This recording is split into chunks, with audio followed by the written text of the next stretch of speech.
கடத்தப்படும் காட்சி காண்போரை நடுங்க செய்கிறது என இபிஎஸ் தெரிவித்துள்ளார். 10 வயது சிறுமி நடமாட முடியாத ஆட்சியை நடத்தும் ஸ்டாலின் யாருடன் இருந்து என்ன பயன் என்றும் இபிஎஸ் தனது கண்டனத்தினை பதிவு செய்துள்ளார். இதுகுறித்தான கூடுதல் விவரங்களோடு இருக்கிறார் நமது செய்தியாளர் லதா. வணக்கம் லதா. வணக்கம்.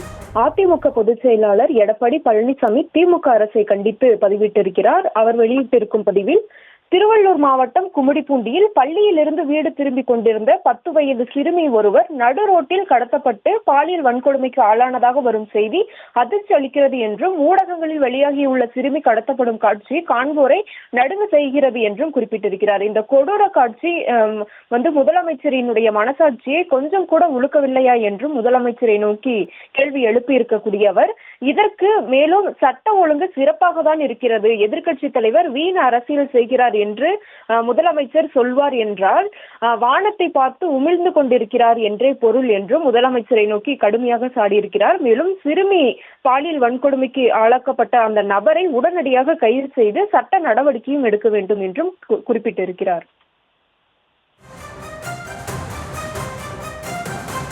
விவரங்களுக்கு நன்றி லதா.